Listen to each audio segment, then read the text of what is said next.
this time, I'll call the December meeting of the Henry County School Board to session. Before we get started, we have a large crowd. I'd like to ask everyone, if you have a cell phone, please silence that before we get started. We're going to be introducing a lot of people, and we want to be sure that all of these young people get their due recognition. Thank you for that. Mrs. Overby, will you call the roll? Mr. Alford? Here. Dr. DeVaugh? Here. Ms. Flanagan? Mr. Bradley? Here. Mr. Martin? Here. Dr. Stambaugh? Here. And Mr. Zager? Here. Thank you, Ms. Overby. At this time, I'll call for a motion to approve this evening's agenda. So move. Second. Okay, we have a motion and a second. Those in favor of this stated motion signify by raising your right hand.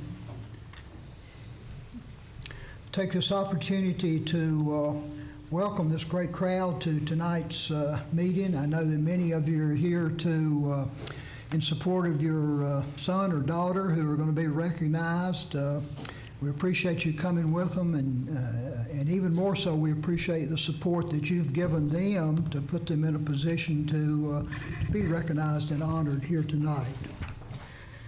I'll ask everyone this time to stand and join me in this evening's invocation, and Mr. Zayer will lead us in the Pledge of Allegiance. Holy Father, we give you thanks for this day, the gift of life itself that you've made possible for us. We come to you tonight with special thanks for the opportunity that we as a board have to serve the young people, the parents, the staff, and all of Henry County in an attempt to provide the best possible source of education and preparation for the future. We'd ask that you guide board members tonight in our thoughts, our discussion, and our actions, that all of these may be in line with providing the very best opportunities for future citizens of our area, of the state of Virginia, and of this nation. All of these things we asked in thy name. Amen. I pledge allegiance to the flag of the United States of America and to the republic for which it stands, one nation, under God, indivisible, with liberty and justice for all.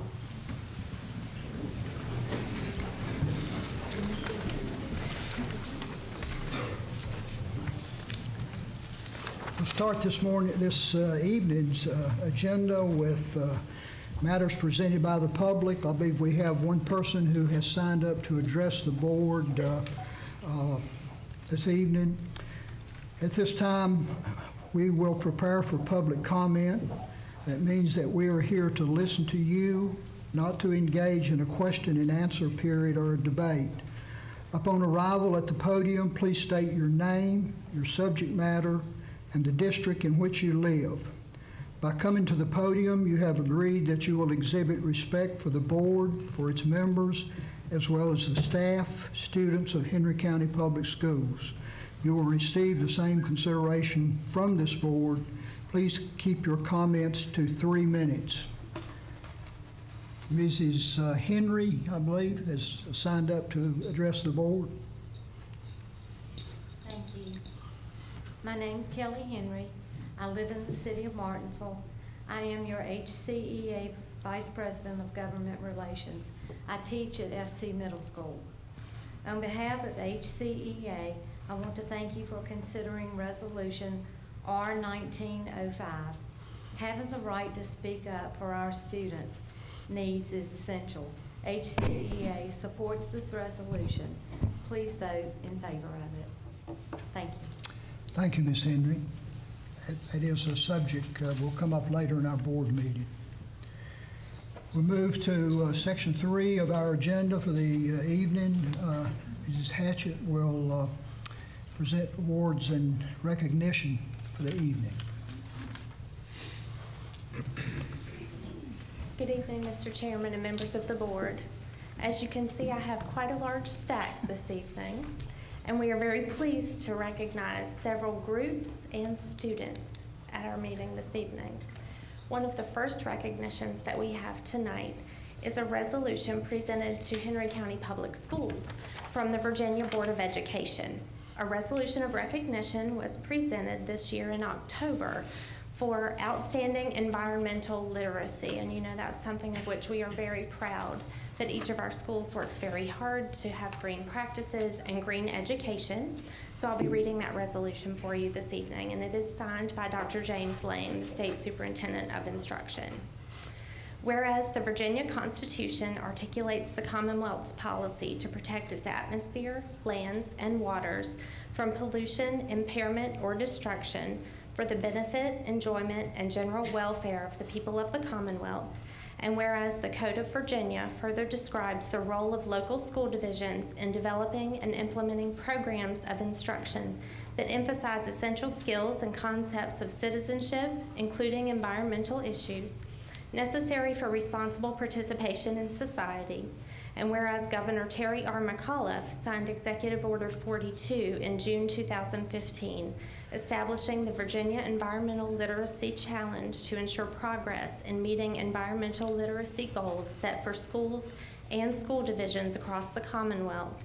And whereas the United States Department of Education, through its Green Ribbon Schools Recognition Program, awards schools and school divisions for excellence in sustainability practices, school health and wellness, and environmental education. And whereas the Virginia Board of Education recognizes the critical role schools have in reducing their environmental impact and costs through saving energy and conserving natural resources, improving the health and wellness of schools, students, and staff, and providing effective education across academic disciplines.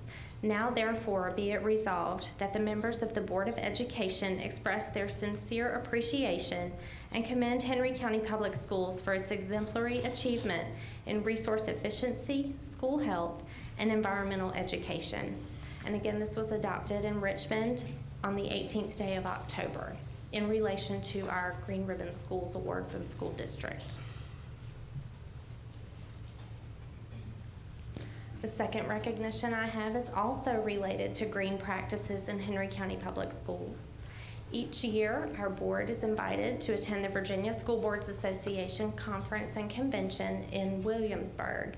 And this year, as part of the Green Schools competition, Henry County Public Schools earned platinum certification in the VSBA Green Schools Challenge. So I'd like to ask Keith Scott, if he will, I'm putting him on the spot, to come have his photo taken with Dr. DeVault and Mrs. Strayer with the Certificate of Honor.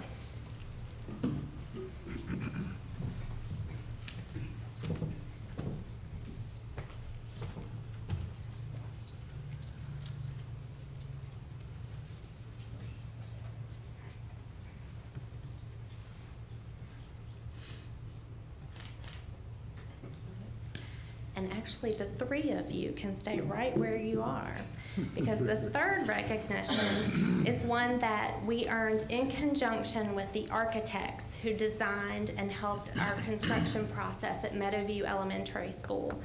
They entered a competition at that same convention, the VSBA competition, and earned the Gold Design Award as well as the People's Choice Award for the design of Meadowview Elementary School. And Mr. Scott had a key role in that process as well.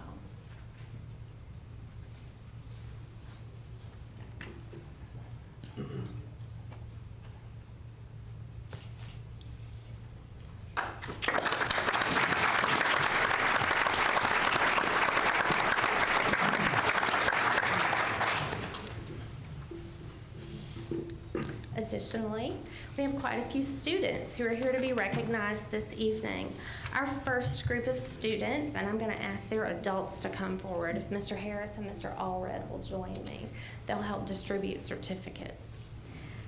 As you know, the Bassett High School Band of Distinction competes regularly and quite actively across our state, but also all around the Eastern Seaboard. And one of the things that has begun in the last several years, and Mr. Allred and Mr. Harris were both key in having this to begin and to not just get off the ground, but to become what it is now, is a state competition for bands, in addition to the competitions that our students already compete in. And we are very proud to say that Bassett High School's band were the state champions in their class this year. So we would like to recognize them and ask the members of the Bassett High School Band to come forward and receive a certificate. You all will be asked to come stand on the stage because we're going to have a photo with all of you together.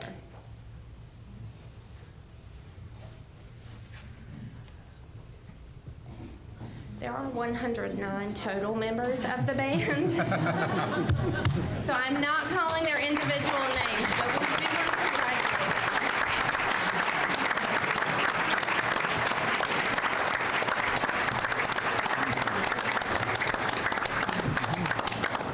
If you'll step on the stage, we'll just group as much as we can.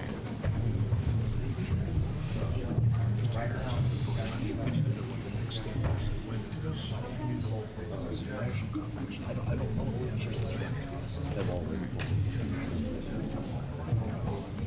Sure.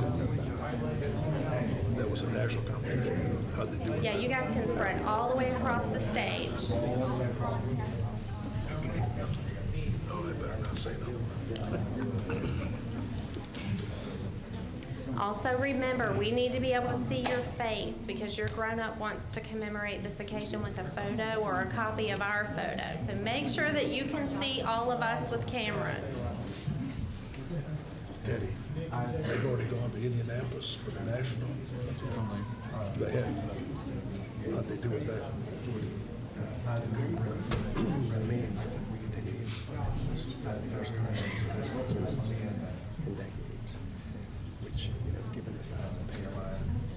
Mr. Harris, come up on the podium and just have her explain this. That's good news. That's the first. Never happened when my daughter was there. They get really close, but they Just ask Mr. Harris to come up and say, I want to make sure it's all right with you and Teddy. Yeah, come over here between John and Jeremiah. that's probably even a bigger deal than what they did at Liberty, because it was against stiffer competition. And if you all will please stand with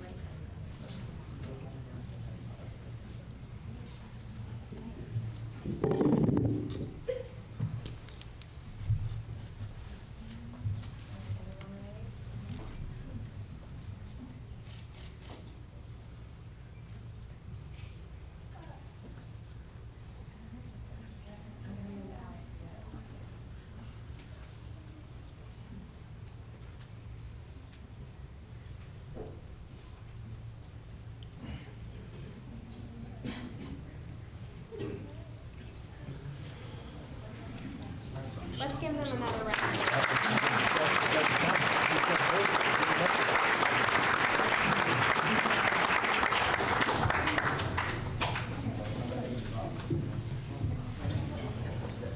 We can do that after we get some of these reports. Last year was him being sent to Atlanta this year. He was in Atlanta?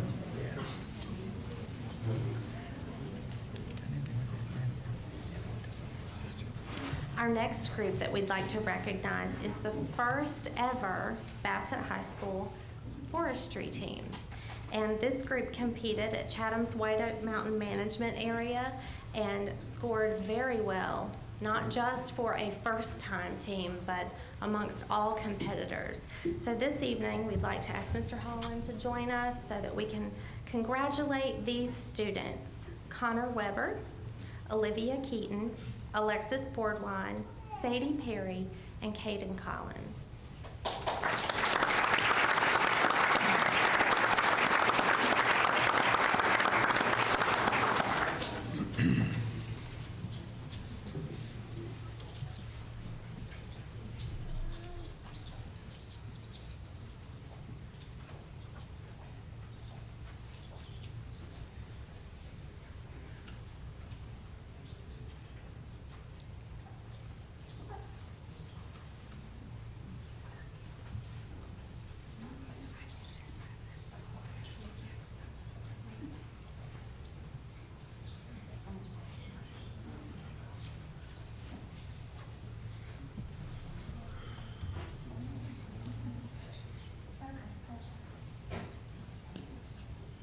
We'd also like to point out that Ms. Martin, their advisor, is here as well. I apologize, I didn't see you come in. All right, is everybody ready?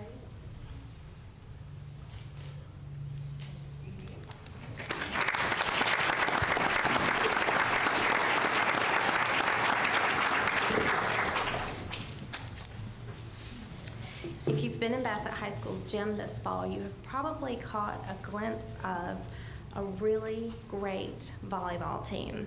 The volleyball team at Bassett High School has several key players who have earned top honors in various areas, but tonight we want to recognize 4 of those players for their Region 4D honors, and they are Cameron Blankenship, Jessica Beam, Allie Lane, and Tabitha Hall.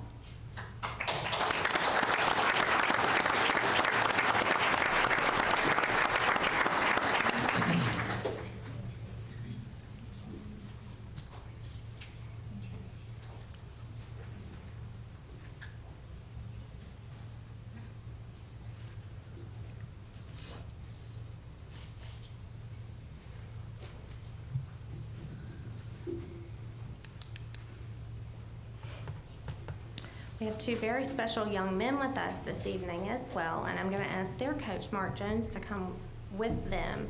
But Fisher Whitlock and Tate Jones, who are students at FC Middle School, participate on the Bassett High School fishing team, and they qualified for the Junior State Southern Division competition through a qualifier that they were very successful in.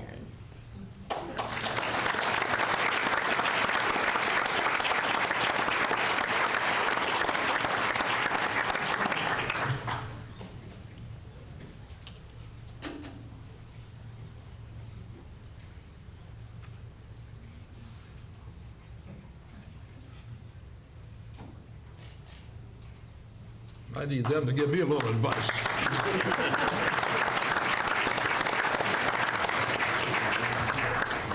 In addition to being excellent anglers, they have to get up very early to compete in those. We also have some Bassett High School football players who have earned Region 4D honors. And so this evening we want to recognize Austin McDaniel, Noah Inman, Devontae Ross, and Dylan Harefield.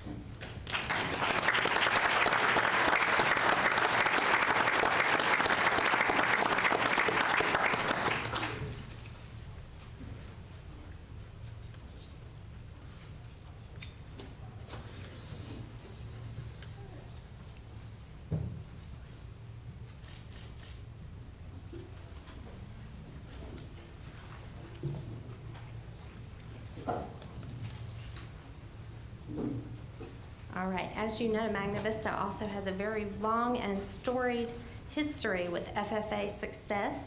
So this evening we are honoring several of their students. The first group is the forestry team who won area and region honors. And those members of the junior and senior teams are Haley Chitwood, Shelby Rigney, Cooper Owen, Emma Nestor, Claudia Phillips, Tanner Roach, Austin Edwards, Clay Coleman, Logan Peters, and Cameron Robertson.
We also have several Magna Vista High School FFA teams who competed and were successful on the national level.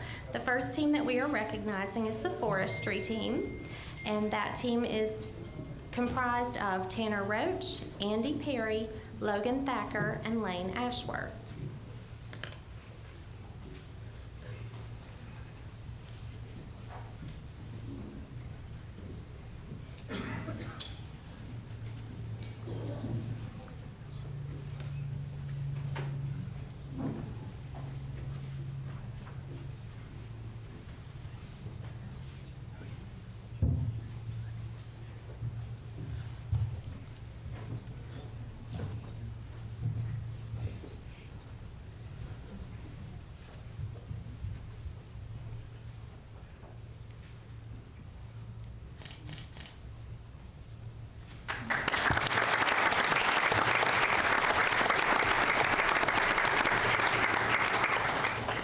The FFA Floriculture team was also successful at the national level this year, and the members of that team include Hannah Moxley, Emily Bray, Sydney Cruz, and Erica Stanley.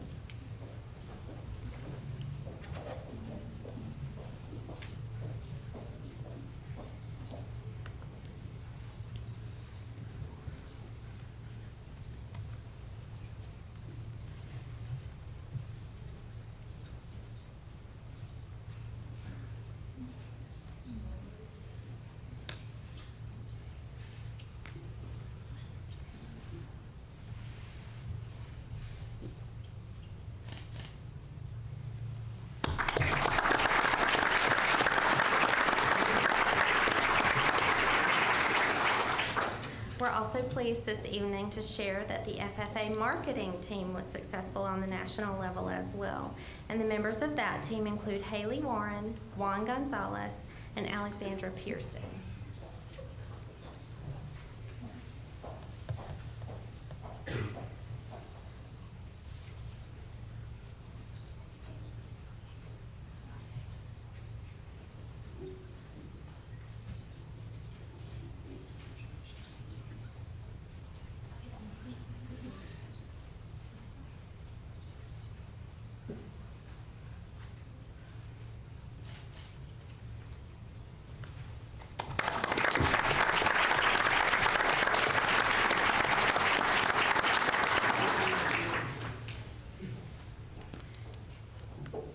Additionally, tonight, to change gears just a little, the Magna Vista High School ROTC drill team has been successful in a myriad of competitions this year.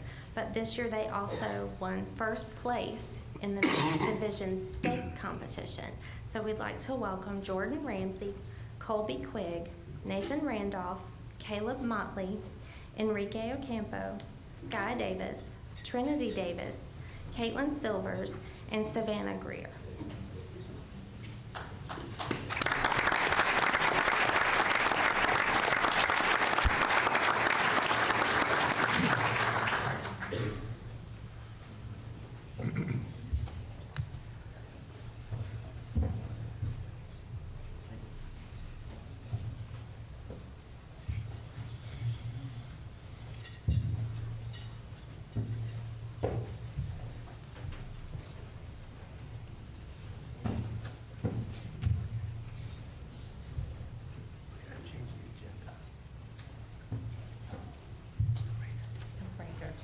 You are correct.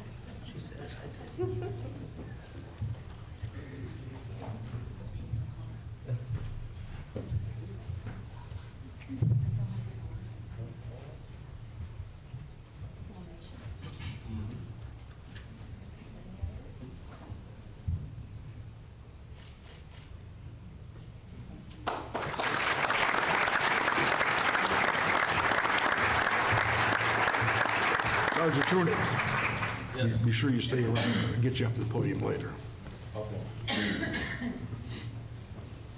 Also with us this evening, we have some members of Magna Vista High School's Beta Club. The following students qualified for national competition, and we also just found out that in the last couple weeks, because of their efforts, Magna Vista High School has been named a Beta Club School of Distinction, which is a national recognition as well. So we'd like to ask Hannah Kendrick, Cooper Smith, Emily Bray, and Braden Lynch to come forward.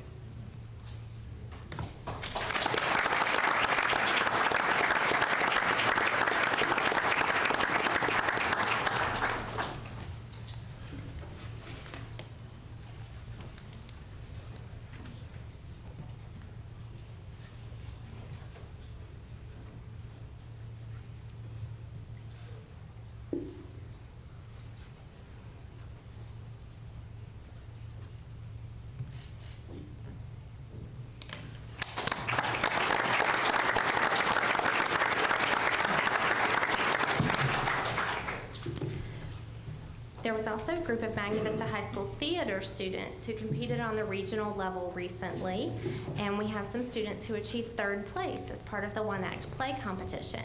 We'd like to ask Brianna Tatum, Austin McCrickard, Jesse Quinn, Savannah Montgomery, and Tiana Barksdale to come forward. And also, we want to point out that a member of their group, Sarah Kellum, earned the recognition of Outstanding Actor at the same competition.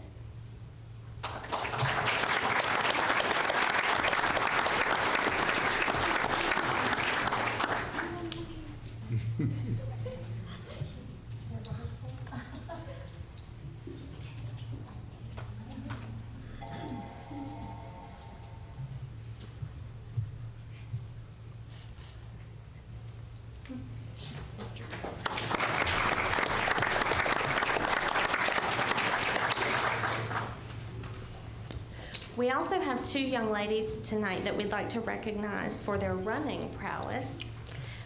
2 students, one from Magna Vista and one from Bassett High School, earned state qualifying scores on the regional level. So we'd like to ask Bailey Sharp and Abigail Lane to come forward to be recognized.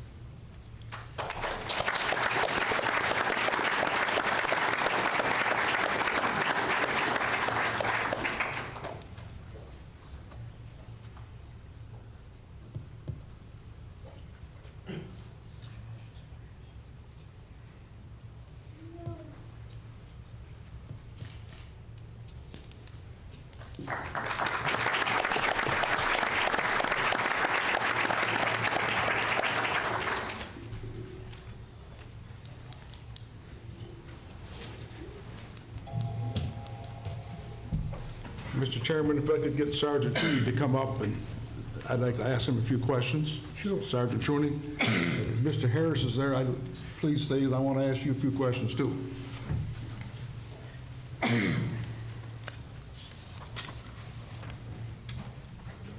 Sergeant Chooney, would you explain what the next step is for your team?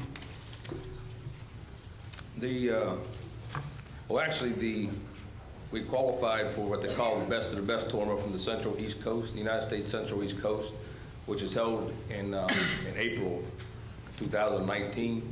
And so the regional one that we won, we qualified for that, and that's going to be hosted, and like I said, at our school in April. About 4 years ago, they started asking Magna Vista to host this thing because we do it right, let's put it that way. And it was being held at a college before, and it didn't turn out right, so they asked us to start hosting it. And actually, my cadets actually run it, the workings of it. And so it brings, there's what it is, it's the top state winners from all the schools from Delaware all the way down to South Carolina, and all the states in that area, North Carolina, South Carolina, Virginia, West Virginia, and Washington, D.C. area. And they all come to Magna Vista on the 13th of April to compete against the Best of the 4th Brigade, which is the Central East Coast. And during that time frame, we have actually packed both hotels. We packed the Comfort Inn, we packed the Quality Inn, and there's a lot of food eaten here because we pay for probably about 500 meals for people. About 400 of them go to Jerry's. Okay, we have a contract through them every year. And then, of course, they bring tour buses down. They bring their parents down to the area, which sort of brings a lot of money into the area too. And I'm really, proud of the kids for going ahead and, like I said, we set it up and they do a great job. Major Corbo, he does all the cooking back there. I tell you, if you want a meatball sandwich, he's the man to go to. But between me and him, we sort of organized this thing and pulled it all together, and it helps us out, and I know it helps the community out too. So that's our next step anyway, as far as for our team is concerned. And right now, they opened up a new division this year, which was the mixed division, and out of 9 people on the team, 4 of them have to be females. And we wanted to explore that idea this year to try to get some females incorporated with it. And we actually being probably one of the best, if not the best team on the East Coast right now. So that's where we're standing right now. We're very pleased. I think it was 3 years ago you had the first meet here at Magna Vista. Yes. My son, who was in the military, talked to a general from Fort Bragg that he knew, and they said we did such a wonderful job they wanted to have it here every year. And that's very commendable for the Magna Vista and the whole community, and it's free to the public. Yes. I would encourage people to go watch these teams compete. Yeah. And the thing I'm looking at is all these motel rooms, the lodging tax, the meals tax, they're bringing in a lot of money, and the school system gets a big part of the tax revenue in Henry County. Don't forget the gas. Gas, People everything. come down, they'll see gas prices as Right. cheap as when they come down here. And, So- you know, and like I said, the school and the school district has been very supportive of us, you know, with this. I mean, they really go out of their way to help us out with this also. So we really do appreciate Well, that. keep up the good work. Thank you very much. All right, thanks, sir. Mr. Harris, you're next. Now, my understanding is the national competition was in Atlanta this year? That was one of the regional contests that we went to this Regional. year. We went to one in South Carolina and one in Atlanta. My understanding is you did very well there. Would you please explain that to us? Yes, we were the regional champions in our class. The places that we go to in Bands of America is all done by your school size. It's not done by your band size. So it depends on how many kids you have in the grades throughout high school. And so both of the shows that we went to there, we were the AA champions and we're finalists as well, both of those shows. So this is the best we've ever done in the regional competition? This is probably one of the best years we've ever had. Okay. Yes, I would think so. But don't be modest. Okay, yes. This was, okay, I won't be. Right. Just Yeah, tell it this like it is. This, I've been here for 23 years, I think now, and Scott Allred and I have worked together for about 15 years since consolidation. And we all, staff-wise, definitely feel like this is this is the best band we've ever had. So we had a great year, and the kids were great, parents were great, and the support of our administration, our new superintendent was great. And I mean, she even came over when we got back from state championships and was unloading our trailer in long boots and a skirt. So we do appreciate her and you all as well. But it was a very special season for sure. Well, keep up the good work. Thank you for coming up to the podium. Thank you.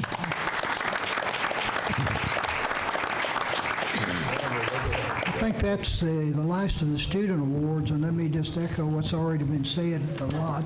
We're so proud of our students here in Henry County, and we are thankful to the parents who are so supportive of our students that they make events like this possible. We'd like for everyone to stay for the remainder of the meeting, but we understand that you have to get these young people home and in bed, I'm sure.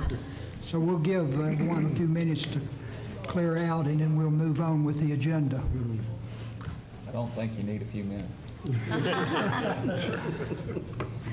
They have SOL test tomorrow. Yeah. They definitely need to get home. Best man. Snow to prepare for as well. Stop right there. He said, that's what he gonna do. Hey, just tell it like it is. Didn't run the truck. Okay, we'll move to item 4 on this evening's agenda, employee speech rights resolution. Ms. Hatchett, you're going to introduce that. Yes, sir. As you know, at a previous board meeting, it was mentioned that not only do we want to convey verbally to our staff and our community that we want them to speak up for the rights of our students, but the board desired to make that more formal. So Mr. Gradley has a resolution to read for your approval this evening.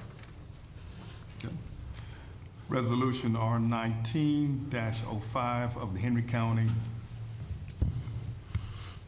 of the School Board of Henry County, recognizing employee speech rights. Whereas students and educators deserve to receive the support they need to thrive, and whereas freedom of speech is fundamental to a free society and is protected by the constitutions of the United States and the Commonwealth of Virginia. And whereas the School Board of Henry County recognizes that the expertise of its teachers, administrators, and classified staff is essential to the debates over school policy.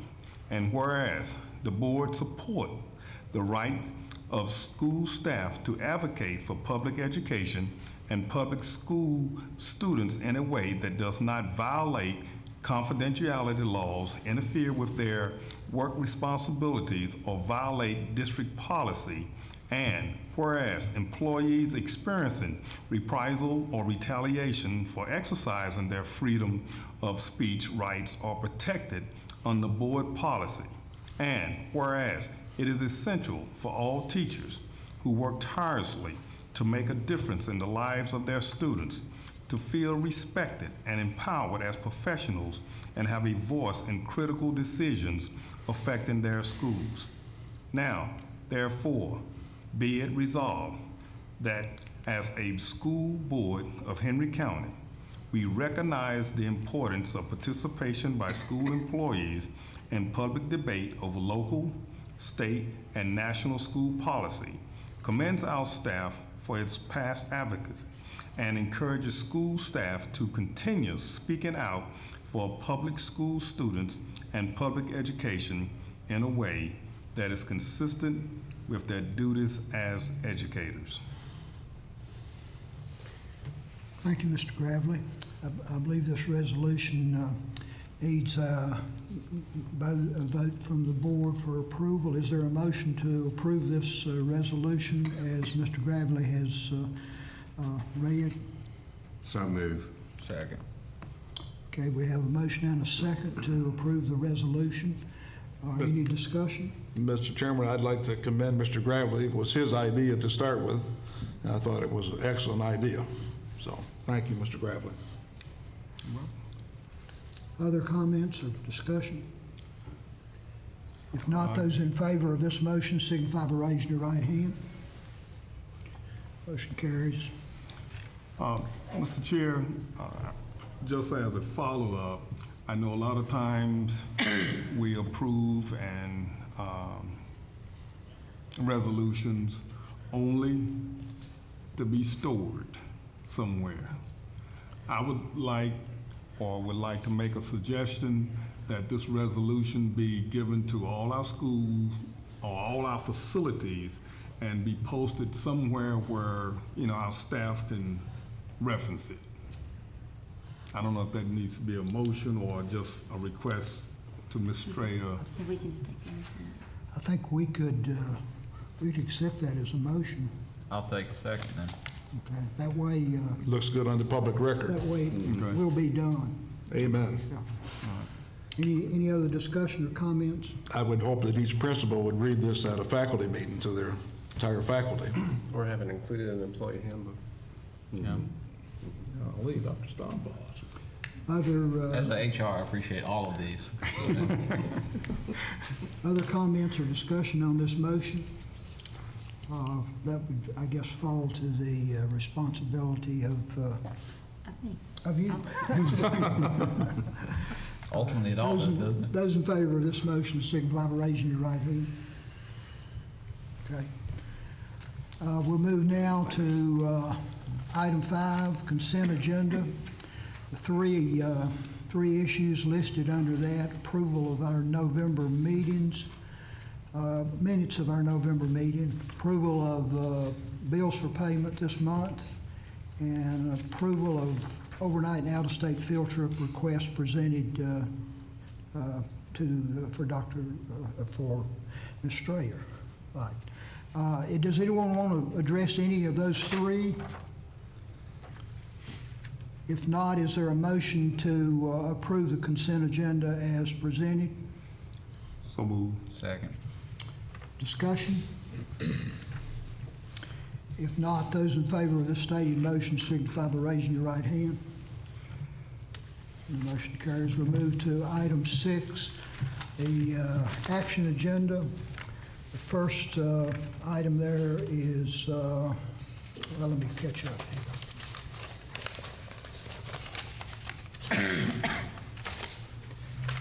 Adoption of the 2019-2020 school calendar.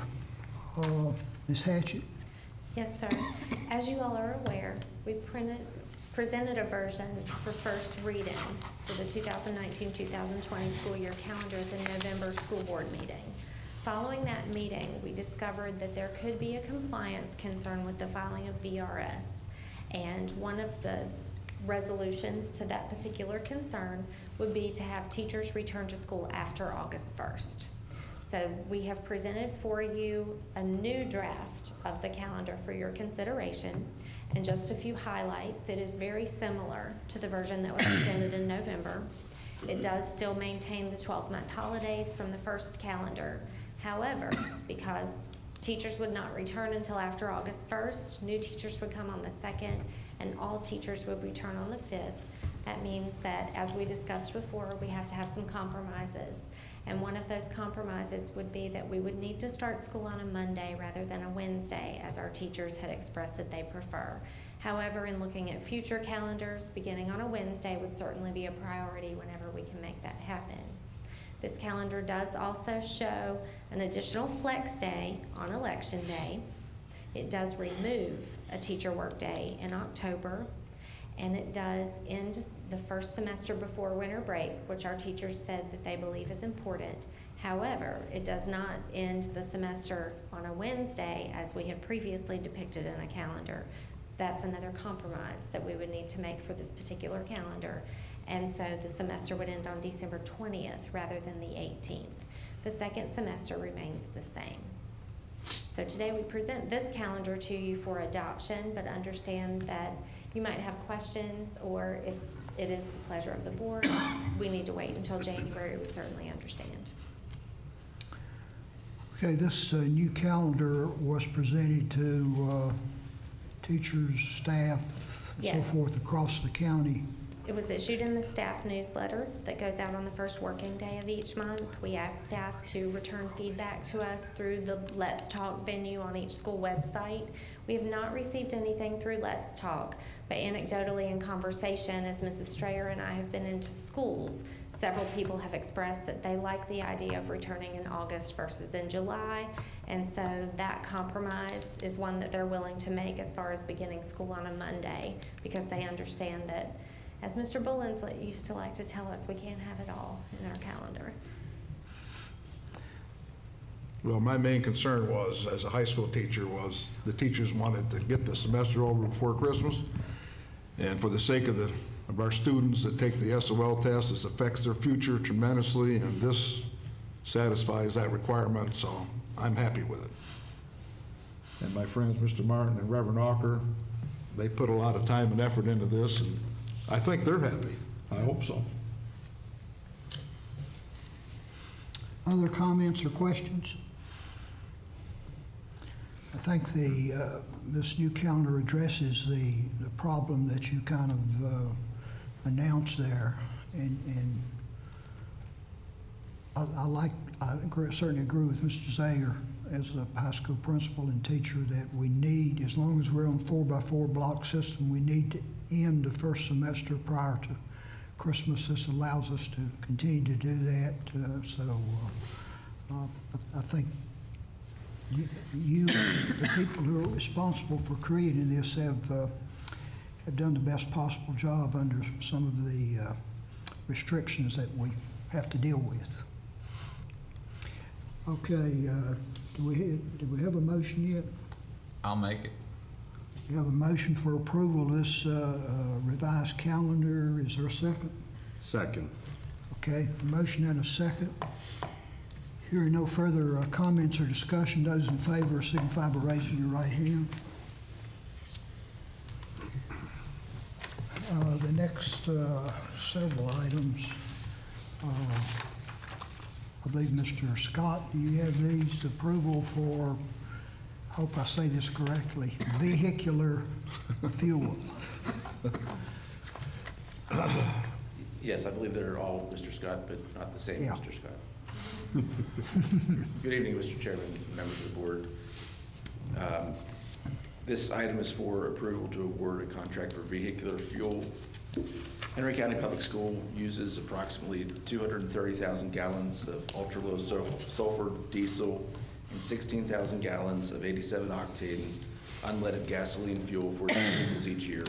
Bids were solicited to establish a contract to meet these needs based on fluctuating supplier prices and a fixed local vendor markup.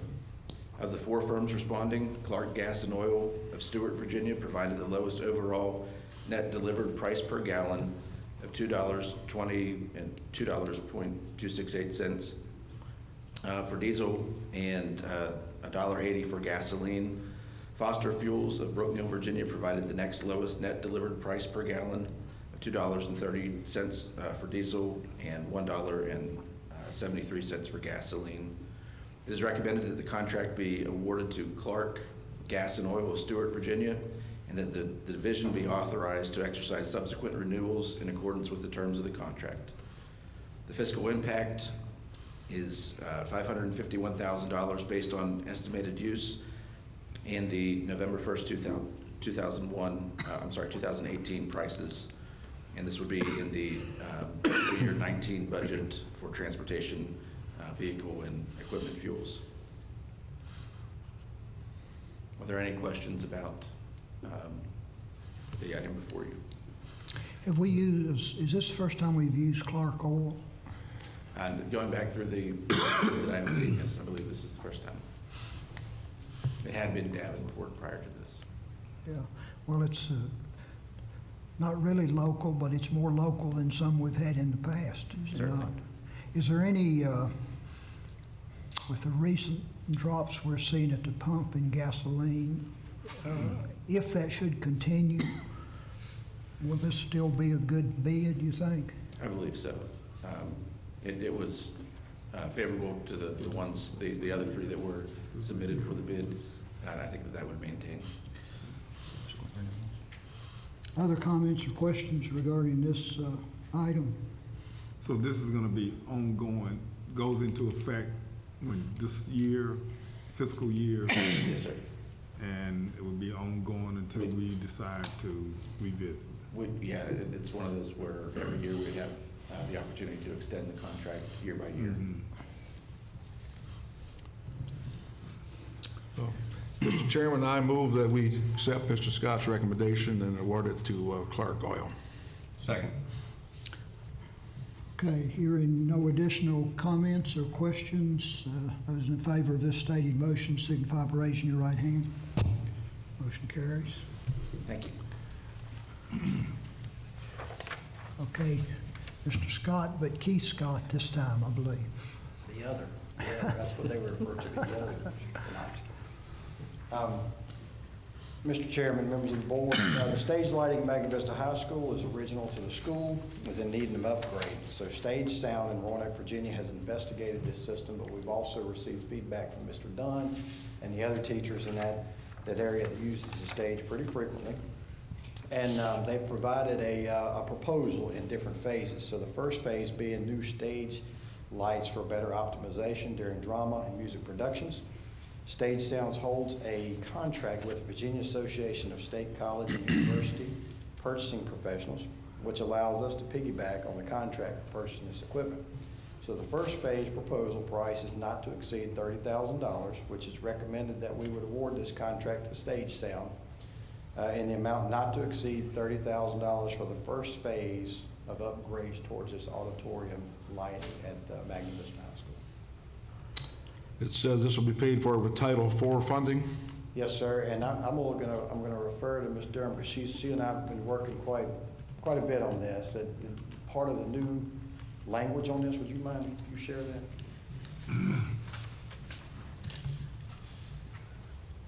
Mr. Milner's words, it's reimbursable. It's not for federal grant funding that we've received. It's a new grant that the federal government is giving us now. We can use it for safe and healthy, orderly places in our school system.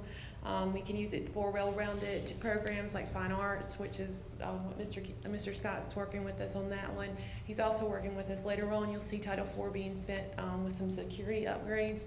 So it's a new grant that we are working through and that we're excited to have, that we can provide for not just direct instruction and reading, but for the whole child and for the safety and for fine arts and those things like that. Well, now, that's what I like to hear. Reimbursable. Mr. Scott, you said this is for phase, the initial phase. How many phases in total cost? That was my question too. Right, great question. I've actually got their proposal. Right now, we were looking at three different 3 different phases, and each one of them looking at roughly about the same amount, about the 30,000, give or take. Now, the reason we did this, as Ms. Durham mentioned too, this will also help us plan between both high schools and both middle schools to where we can start planning now as part of this Title IV grant of reoccurring each year of what can we do better for the auditorium lighting in each area. And so all 3 phases are specifically for the lighting? Yes, sir, lighting it is, yes, sir. Okay. This same work has already been completed at Bassett High School.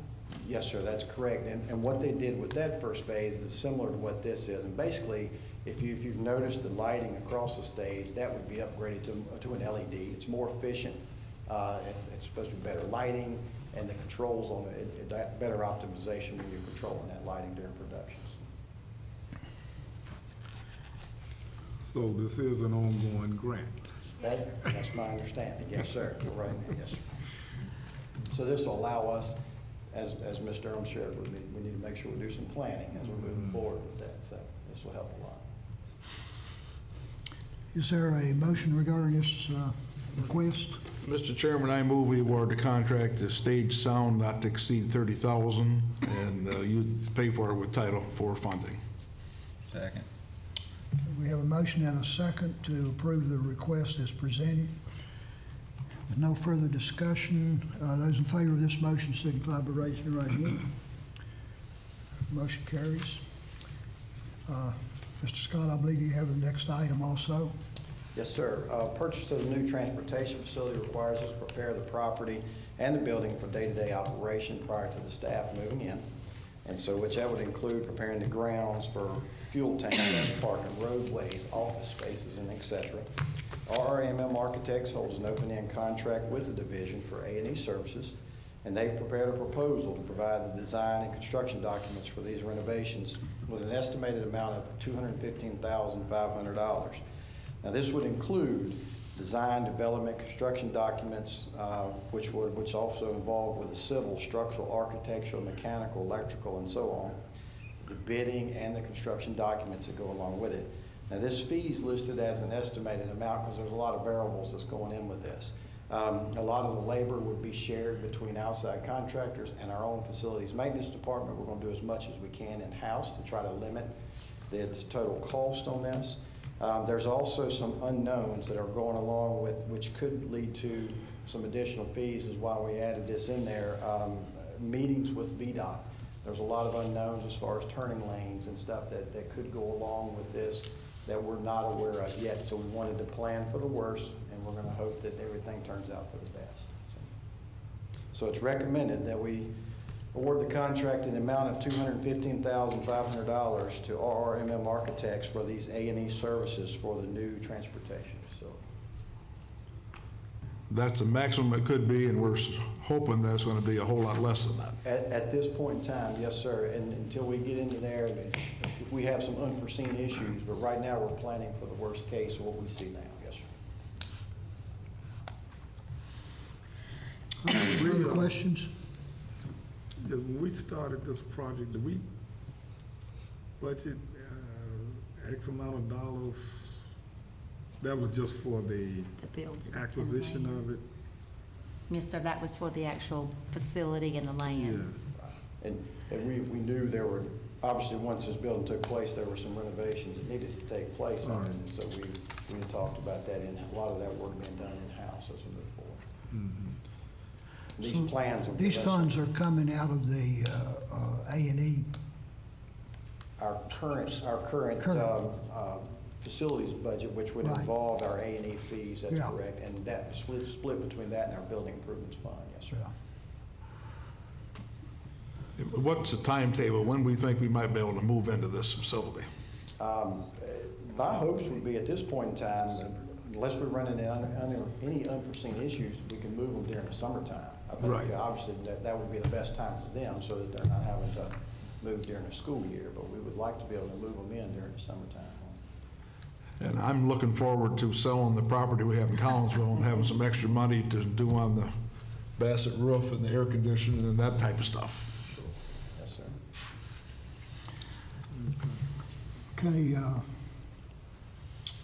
we have a motion to approve this request as presented.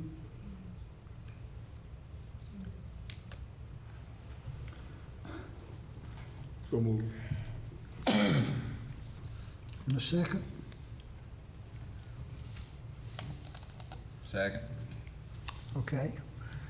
I guess we have elicited finally a motion and a second for this request. Hearing no further discussion, those in favor signify by raising your right hand. Thank you, Mr. Scott. Next item there, consideration of our 2019 legislative agenda. Ms. Strayer, you want to make some remarks regarding that? Yes, sir. Good evening, Mr. Chairman and members of the board. Attached to your agenda, you have seen the proposed 2019 legislative agenda.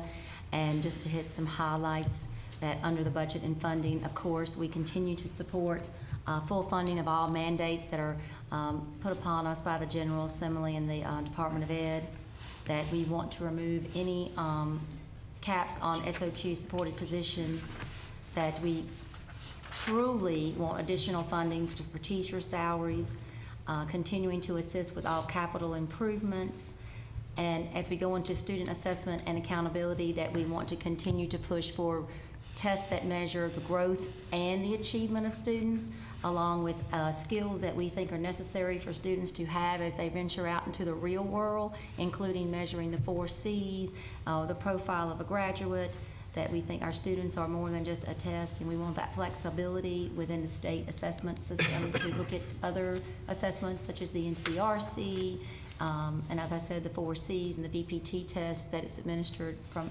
PH to enter as an entrance test into college level courses. We want to look at making sure that they do not set a tuition rate for dual enrollment that is across the state the same, that our local PH is allowed to set their own fees for dual enrollment programming. And as far as the teacher shortage, we strongly support strategies for short and long-term mechanisms to address the shortage of teachers, that we would like to see reduced and flexibility with teacher licensure requirements. And we continue to support these same things yearly, that flexibility in the teachers that earn the middle school certificates, because it used to be that teachers would earn specifically middle school endorsements, and now they earn them in certain subjects, and we need more flexibility in hiring our middle school teachers. And as far as student discipline, we want the flexibility to have funding to support the initiatives from the state for positive behavior interventions, to partner with higher ed, to expand alternative programs, and just to have the additional support of behavior specialists or counselors to help with our students that are definitely in crisis and dealing with the issues that they deal with students and teachers every day in the school. So if there are any additional items you would like us to add to the legislative agenda, we could add those, but if not, I'd ask that you approve this legislative agenda for Henry County Schools this evening. Move to approve. Okay, we have a motion and a second. Just a quick question, Ms. Strayer. Do we have any idea what the General Assembly feeling is on this idea of continuing to fund students, allowing the community college to set the rate for funding students? Well, actually, I know there's been a lot of talk about that, and there's a final decision I think that's going to come down next year, but our local community college, Patrick Henry Community College, has said that they are going to leave our rates the same. So at this point, we know for the 1920 school year, our rates with Patrick Henry Community College will remain the same. But I'm strongly hoping, with all the pushback from the schools, that they will leave those rates up to the community college to set. So this would mean our students that are dual enrollment type students, we would still be able to provide that program for right. them. So originally when we started dual enrollment, a program where our students earned college credit and high school credit at the same time, our students paid $27 a credit hour, and we did charge each student, and that prohibited students who did not have the available funding to take those courses. There was some exceptions for free and reduced lunch students. However, over the years, we have worked out an agreement with Patrick Henry Community College where we are reimbursed 100% for our teachers that are certified, qualified to teach at the college level, and 70% for the teachers who are not completely endorsed to teach at the college level. And we have been able, you all have, as a school board, have paid that bill so that all of our students who qualify based on the Virginia placement test can take dual enrollment for free. And that is why we are against the state, or against the General Assembly saying that there's going to be a flat fee. We want to keep it as is so that we all can continue to fully fund dual enrollment for our students in Henry County. What's the argument for the state setting a flat fee? I mean, what's the counter argument? Well, I just know that our fee is lower per credit hour, and in the Tidewater region in Northern Virginia and across the nation, some of the fees are higher. Like instead of $27 a credit hour, it would be $50 a credit hour. And there was just a talk that they were going to make it a flat $50 for all entities. And so there was a lot of pushback. And I know Mr. Martin probably knows a lot about the subject since he works at the community college. Because until recently, we had substantial budget issues within the VCCS. We had 21 staff reductions across 23 colleges. District Henry had a 1.5 million budget deficit. In fact, that's what I originally got hired to deal with. So it was them looking at the inequities. You know, this community college has this arrangement, but this community college has that arrangement. So they were trying to even that out. But of course, every area is different. Yeah, and it's affected about 10 states where there's some pushback, and right now they're just holding it, trying to do what's best for students. But Well, Patrick Kennedy has a short. that could have a detrimental effect on the number of students who would do dual enrollment, or on our ability to pay. Yeah, for we the would have number to that make a would do it. decision of either giving more money to that category, or limiting the amount of students who take dual enrollment because we can't afford it, or passing the cost on to the students, which is what we absolutely did not want to do. Well, and the other part of that, I think the Southern Association has asked that dual enrollment credit should not be, that colleges shouldn't accept dual enrollment credit when those courses are taught by a non-college certified teacher.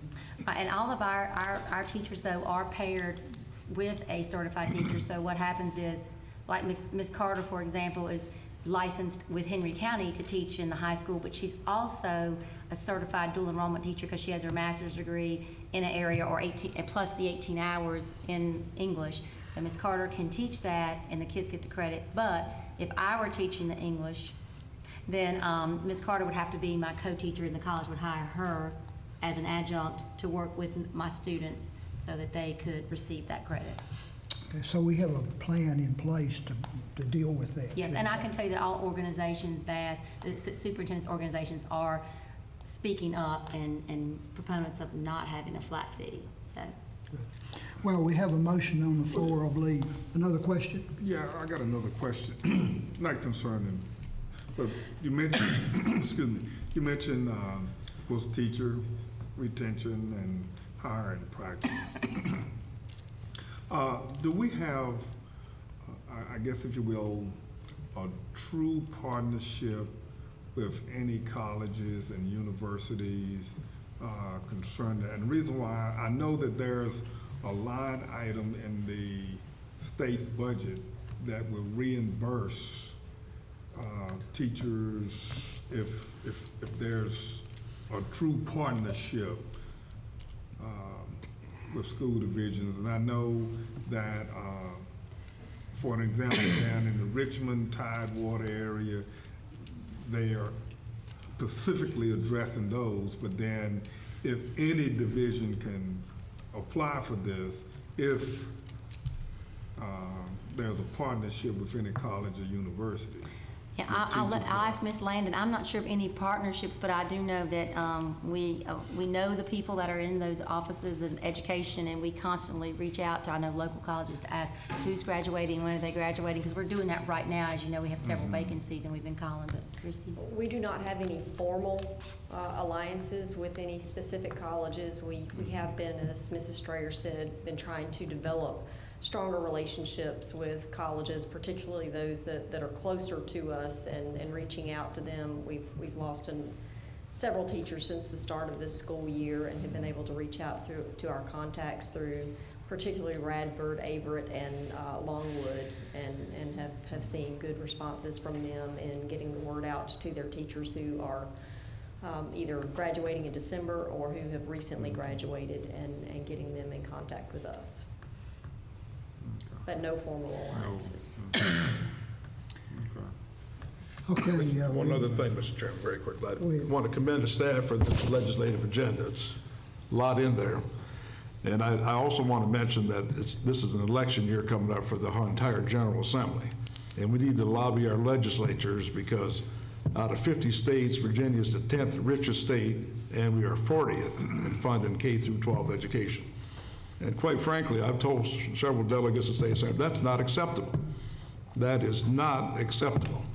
And the people in the audience need to voice your concerns. We all have freedom of speech. Keep in mind, coming up, I'll mention later, the January session in Richmond that we will have the opportunity to attend is an opportunity to lobby our representatives, the ones that we can make contact with. So I would encourage board members to attend that and take advantage of that to follow up on what Mr. Zayer has said. Okay, now we have a motion on the floor and a second. Hearing no other comments, all those in favor of this motion signify by raising your right hand. The motion carries. Okay, we'll move to item 7 on the agenda, Superintendent's report. I believe, Ms. Strayer, you have a surprise or Oh, yes, a new sir. technique. Yes, sir. For this month's highlights, I will not be reading them to you, so we're trying to make them a little bit more engaging. And as we play this tonight, any suggestions that you have or changes you'd like to see, we will be happy to take them. So we wanted you to see just little highlights from each school. So enjoy.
get tables and benches and chairs for anybody that wants them.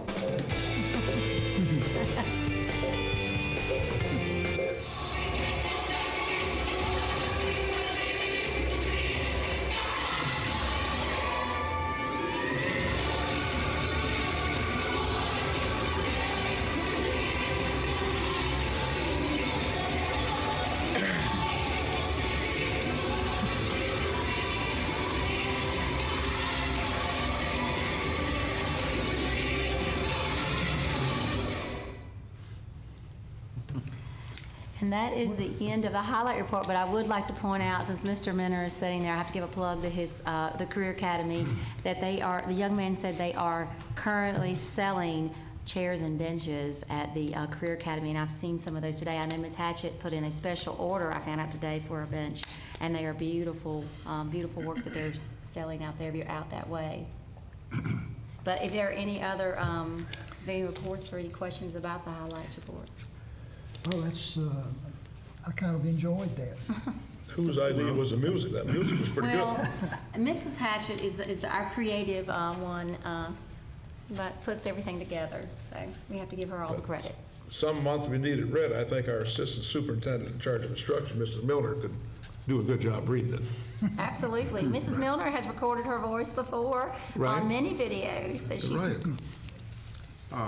Everything was fine, however, I had a flashback. Oh, jeez.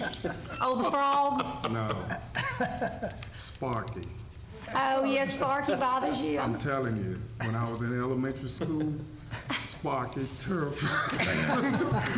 I'm not kidding. When Sparky came, it was like, Mr. Gravely, I'm so sorry. We will remember that in future reports. yeah, I The saw other Sparky, I was items- like, Sparky. Other items under the superintendent's report, receipts, energy and facilities, discipline, membership.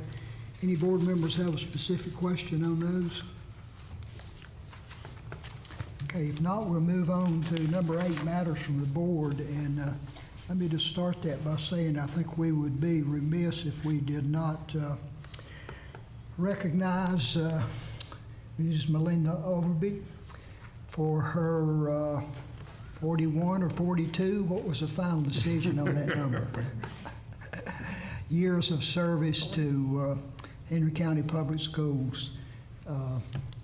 Mrs. Overby has worked in several different departments here in the central office, and it seemed that as she became ultra efficient at each one, she got promoted to another one. And I think that's a great tribute to Mrs. Overby and what she's done. I think that people, well, I now speak for myself here, and maybe other board members too.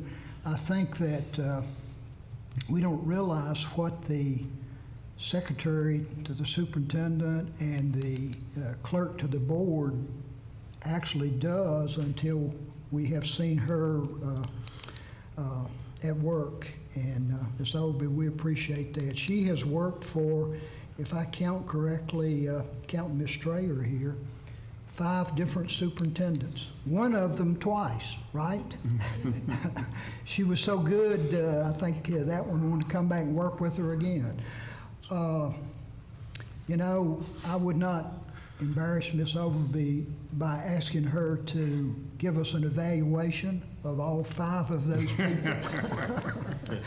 But I would say this. In the future, when the board gets ready to hire a new superintendent, Mrs. Overby would be the first person I would put on the interview committee.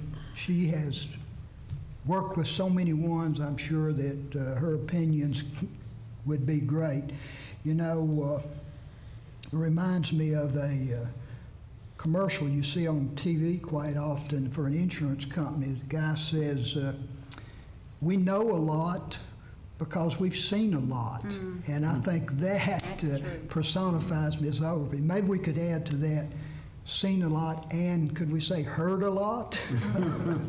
Ms. Overby, on behalf of all of the board members, we appreciate your service. We're going to miss your smiling face and your efficiency, and I'm sure that your replacement will fall right in line and will have the same qualifications within a month or so. That's right, Ms. Brown. Thank you. Anyone else have anything to say? Let's give her a hand,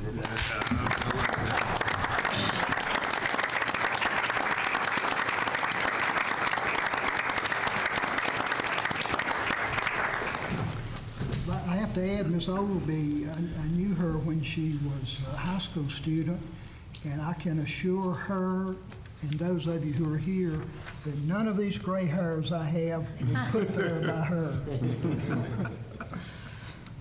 Other matters from the board? Mr. Chairman, could I get Mr. Scott to give us an update on the weight room? I had several people ask me about it. Mr. Scott, okay. The Magna Vista High School weight room, the bids, the bid for our next step, I guess it would be our roofing for that area. And so the bids are actually hitting the street today. We're looking at, we've been talking with Mr. Bird, and we're ready for that next phase to be able to install the roof and get that area under roof next. So we've got the floor, we've got the block walls, and the roofing is the next step. So we'll have some bids coming back. I think it was December the 18th, and hopefully we'll be ready to bring that in January for your approval on that step. Well, that's too good to be true. Thank you very much. Thank you, Mr. Scott. Mr. Chair, Go ahead. if you recall, I guess it's been about 4 months now, we submitted a letter to Lisa Hughes concerning the traffic situation down at Laurel Park. We've received some feedback, however, not exactly what we wanted at this particular point, but we're going to continue to pursue that. But I just want to make the board aware that we have received some communication from them. But Okay. my plan is to meet with Ms. Whitlow. She hasn't seen it as of yet, and discuss with her before we make a presentation to the board. I think at that same time were comments made by about the turning lane at Drury Mason Elementary, and I don't know how many of you have been by there recently, but I guess we kind of piggybacked on some work from the PSA, and now that turning lane has been extended several, maybe 100 yards or further back up the road, is paved, and hopefully that will relieve some of the dangerous conditions that existed when that turning lane actually extended out into the right-hand northbound lane of 220. One other thing I just want to mention, and I briefly talked to Ms. Stray about it. You know, of course, safety is first for our kids. And I was introduced to, I guess, a program. It's called Social Centennial. And just a quick overview, it's a program that kind of monitors various, but really all of social networking via kids. So I know it's a budget item. I just want to bring it to our attention. Maybe Ms. Straya can look into it to see if it would be feasible for, well, let me retract that. We can't put a price on kids' safety. And I can actually tell you, Mr. Gravely, because Mr. Gravely did mention that to me, and I know that David Scott, Keith Scott, and Ms. Hatchett were involved in discussions looking at purchasing that earlier this year or last year, and had a price. And if you want to give us an update on the, Mr. Hatchett had some additional information after we talked about that. Ms. Strayer shared with me that you had mentioned it, and I too had been enamored with the idea of Social Sentinel, so I shared it with the Mr. Scotts. And I'll say why, because she's the one who currently monitors that, the social media. And thanks to public input as well, because we get a lot of tips and information from members of the community who share things with us, because certainly one person can't do that job. But this program does work alongside social media outlets, also other media outlets, and it does target potential hot button issues or words or posts that we might want to pay more attention to for whatever reason. We all thought that it seemed very good and like a great idea. However, at the time, the cost based on categories for us was going to be about $18,500, and we just felt that that might be cost prohibitive at that time when we looked at it. After Ms. Strayer mentioned to me that you had brought it up, I spoke again with our consultant, and he has come back with some different pricing based on a new pricing structure that they have because their customer base has expanded. So it is a reduced price. He's offered us some incentives. So we'll be looking at that as a team to see if it is something that we can now much more affordably work into our budget with these incentives and cost reduction. Other matters from the board? I also wanted to thank Phyllis Mead for the robotics demonstration last Thursday. That was fantastic. I wish I would have had that when I was in school. You know, I never really got to play that much with my erector set or that kind of thing, but I love doing the drones. So if you need any ideas for Christmas, I'm kidding. Yes, Ms. Mead's very passionate. And It was great. It's great. It was great. Other comments? Well, of course, I want to also thank Mrs. Overby. I think she's put up with me quite a bit, despite my rather limited tenure on the board. I didn't go through 5 superintendents, and I really hope not to. But, and I also say that it's remarkable how efficient, as Dr. DeVault kept mentioning, especially for you to obtain 41 years without having, be 40 years old. Now, I also want to thank the board for its support and for the regional chairman nomination. My first meeting as your regional chairman is tomorrow in Charlottesville. If you have anything, of course, it's relatively easy for any of you to reach me. But I wanted to thank you all again, and of course, thank you, Mrs. Overby, and that's my piece. Thank you, Mr. Martin. Others? Dr. Stanball, you're the last man standing. General Custer. Okay, we will move on then to reminders. I'm not going to go through those. I will point out real quickly, remember the January meeting is a 6 o'clock meeting, and that is an organizational meeting for the board structure for the 2019 calendar year. And I'll also mention the VSBA Capital Conference that we alluded to a little bit earlier, an opportunity to meet and lobby our local representatives. At this time, I'll entertain a motion to enter into closed session regarding subject matter A, section 2.2-3711, print A, print 1, discussion and consideration of personnel matters, and section B, or item B, section 2.2-3711, print A, print 7, Code of Virginia, consultation with legal counsel. Do we have a motion to move to closed session? So move. Second. Those in favor with this stated motion signify by raising your right hand. We will move upstairs to the boardroom for a closed session. Sir? My name is Jim Rogers. I've been before you twice. There's something that ought to come up in the closed session that Mr. Scott is going to bring up. I wanted to make sure it was on record, so it doesn't get brought up in the meeting. My name's Jeff Hodges. 3 years ago, I gave you letters. My granddaughter. Thank you, sir.